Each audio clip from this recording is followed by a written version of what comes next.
So this is a tutorial on how to get from Creo Parametric to the laser engraver. So of all the parts here, the only one that you can laser engrave is the base here. Okay, the wheels you got to 3D print, the body you got to 3D print, but you can actually laser engrave the base. So let's do that.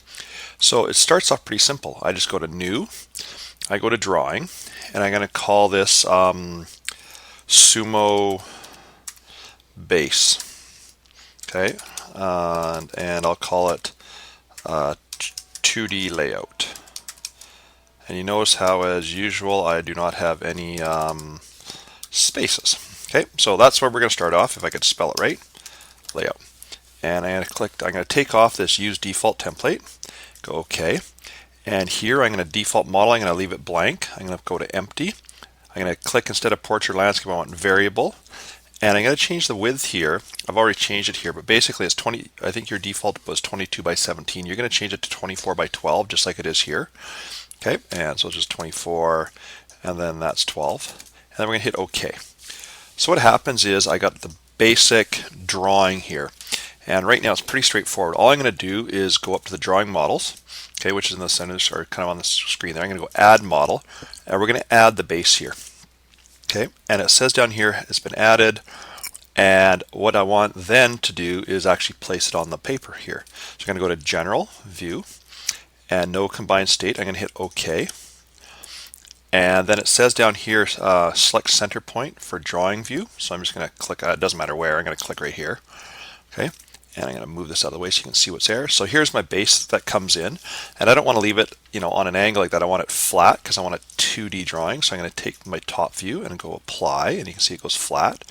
Okay, and the only other thing I'm going to do is go to where it says View Display, where it says Display Style. I want to make it No Hidden, and go apply. So what that does is gets rid of anything else, and hit close. So there it is there. Make sure that these are turned off. By default mine were, but if they're on, you can see how there's all this extra stuff. You don't want that in there, so make sure that you turn it all off. Okay, and that's basically it. Now I can go and place this somewhere else on the screen. I'm going to put it in the upper left hand corner. Okay, so that part's done. You got to make sure scale down here is set to 1. Okay, and the size is 24 by 12. So I'm just going to export it out now. So I'm going to go to File, I'm going to go Save As, I'm going to go to Export, okay, and I'm going to export as a DXF right here, and just click Export. Okay, and you can see where it's going to School Creo, in my case Sumo, and I just hit OK, and away it goes. Okay, so that part in Creo is done. Now I'm going to switch over to ProG. So I've started up this ProG software. It's a 2D drafting software, and I'm just going to go to Open. And I'm going to go up a layer, and I know I'm just going to scroll down here until I find the directory called Sumo. You figure out where you put it. And there is my Sumo base 2D layout. And I open it up, and I'm just going to use the scroll button to scroll out a bit. So there's my border, there's my part. I'm going to click on the grid, and I'm going to right mouse click, and I'm going to go Settings. And I'm going to change my grid right now just to 0.5. I kind of like defaulting 0.5.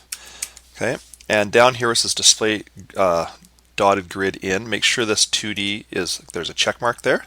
Display grid beyond limits, same thing. Make sure that's unchecked.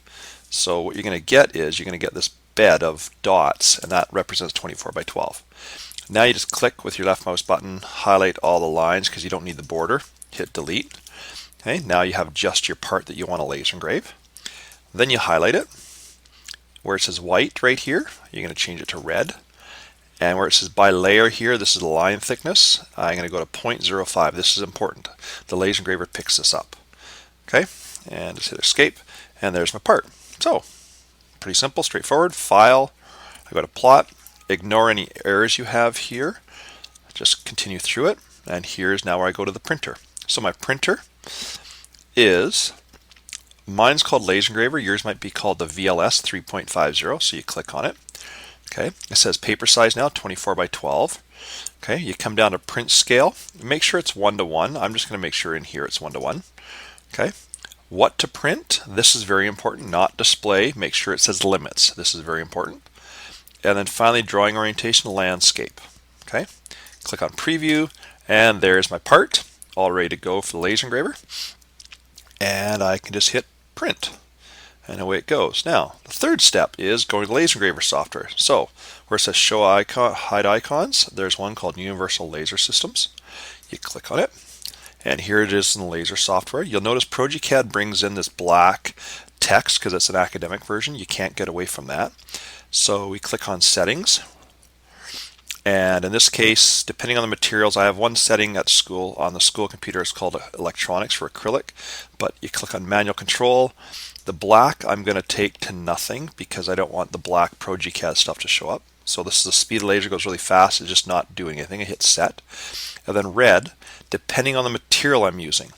Okay, it will depend on these settings. So I'm going to use acrylics. So this would be 100%, and then the speed might be 2.5. Okay, and I hit set. If you're using black ABS, this setting is going to be quite different. Okay, so you have to look up on the website. Matter of fact, let's just do that right now. So I'm going to click on Google, and what you can do is just type in teched.gpvanier.ca. So you go to the website, you go over to How To, Laser Engrave, and you come down here and under Laser Engraver Settings, okay, this is cutting, this is engraving. If I come down cutting, let's go ABS. So 50% power, 1.4% speed, 300 PPI. So I'll go back to my laser engraver software. And so 50, 1.5, 300. So I'll put this as 50, 1.4, and 300. Now what that does is slows it down a lot slower, and it cuts the same thickness. It's about 1/8 the ABS, but it doesn't burn it. So depending on the material, you'll have to change these settings, right? And you just hit OK. Now then, if I was on the machine that had the laser engraver connected to it, I could turn it on here and basically press the green button. And the only thing I'd have to do is focus it, and that's a completely different tutorial. So I'll stop there. That's basically how to get from Creo Parametric all the way out to the laser engraver. And I hope you enjoyed, and this works well for you.